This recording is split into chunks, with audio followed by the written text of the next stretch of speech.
Corona virus আবারও ফিরছে নতুন রূপে।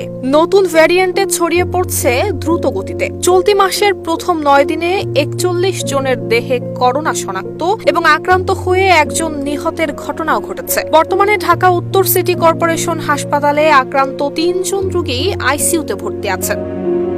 আইসিডিডিআরবির তথ্য মতে চলতি বছর সংক্রমণ বৃদ্ধির অন্যতম কারণ হল করোনার নতুন দুটি সাবভেরিয়েন্ট এক্সএফজি এবং এক্সএফসি। এগুলো ওমিক্রন জেন 1 এর একটি উপশাখা। সবচেয়ে বেশি মানুষ আক্রান্ত হচ্ছেন এক্সএফজিতে।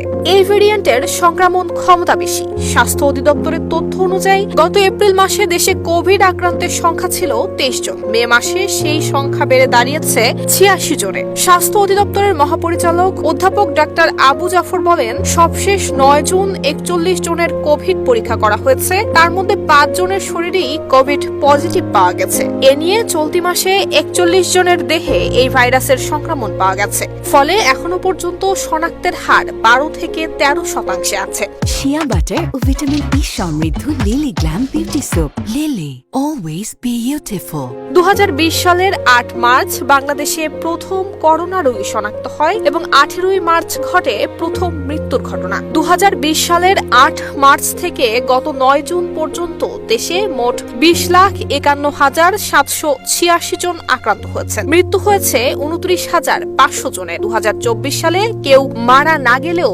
2023 সালে 37 জন এবং 2022 সালে 1,368 জনের মৃত্যু হয়েছিল। করোনার নতুন ধরন আগের চেয়ে বেশি ছোঁয়াচে হলেও মৃত্যু হার বা গুরুতর অসুস্থতার হার এখনো সীমিত পর্যায়ে রয়েছে। তবে এটাকে হালকাভাবে নেওয়া বিপদ ডেকে আনতেই পারে। তাই টিকা গ্রহণের পাশাপাশি স্বাস্থ্যবিধি মেনে চলা আর সচেতন থাকার পরামর্শ দিয়েছেন বিশেষজ্ঞরা। নুসরাত জাহান মেহেক, ঢাকা পোস্ট।